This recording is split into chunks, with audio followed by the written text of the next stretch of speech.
Kesheni kila wakati. Nasema kesheni kila wakati.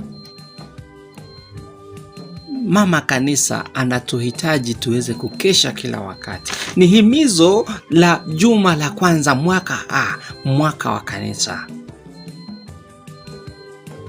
Katika juma hili la kwanza, Mama Kanisa anatuhimiza kwamba tuweze kukesha kila wakati, tuweze kuwa katika hali ya utayarifu kwamba kuna ujio wa Yesu Kristo, kuna ujio wa Bwana wetu Yesu Kristo. So tunaambiwa kwamba tuweze kuwa tayari nyakati zote.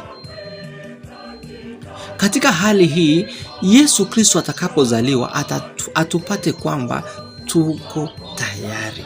Katika boma lako wewe Mkristo mpendwa, unapata kwamba kuna nyakati unajiweka tayari kwamba unajua wageni watakuja. Unaosha nyumba yako, unafagia nyumba yako vizuri, unatengeneza nyumba, unapika chakula. Na je, katika maisha ya kiroho wewe unajitayarisha hivyo kweli? Ndio maana Mama Kanisa leo ametuambia kwamba tuweze kukesha kila wakati, ili atakapozaliwa Yesu Kristo anapata tuko tayari. Roho zetu ni safi, roho zetu ni nzuri, inatupata kwamba akizaliwa anapata kwamba amezaliwa mahali pazuri.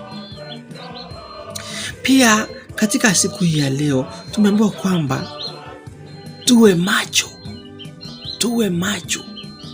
kwamba wakati wowote anaweza kuja.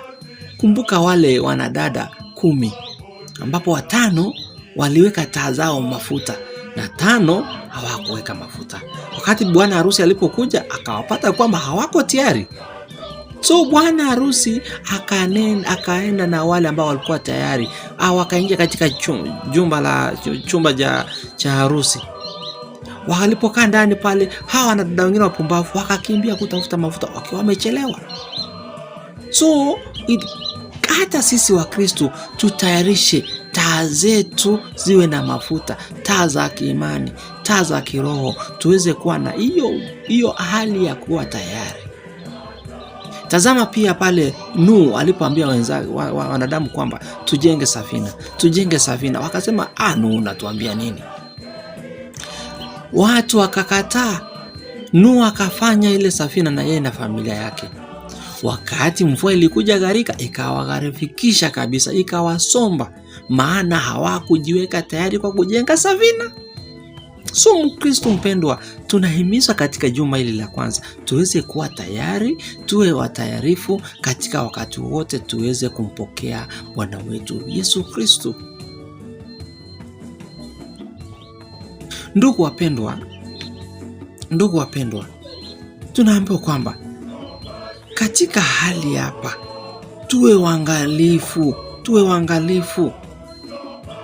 na tusali kila wakati. Tuwe watu wa sala kila wakati. Unapomkosea mtu mwingine, kurudi katika magoti yako, omba msamaha Mungu. Ikiwezekana ukimpata yule mtu ambaye uliyemkosea, muombe pia msamaha, akusamehe, nawe pia alipokukosea umsamehe. Usikatalie. Chuki sikufanya mwaka mzima uwe katika chuki. Ndio maana kwamba Mama Kanisa ametuhimiza siku ya leo tuweze kuwa pamoja katika hali ya kusali na kuwa tayari kwa ajili ya ujio wa Yesu Kristo. Asizaliwe atupate tukiwa wachafu kiroho. Bwana wetu Yesu Kristo hivi karibuni tutasherehekea sherehe yake ya kuzaliwa. Atatupata tukiwa aje? So katika juma hili la kwanza, juma la maajilio, juma la kwanza mwaka Mama Kanisa anatuhimiza tuweze kukesha kila wakati. Tumsifu Yesu Kristo. Himizo kwa siku hii ya leo kwamba tukeshe kila wakati, maana hatujui siku wala saa.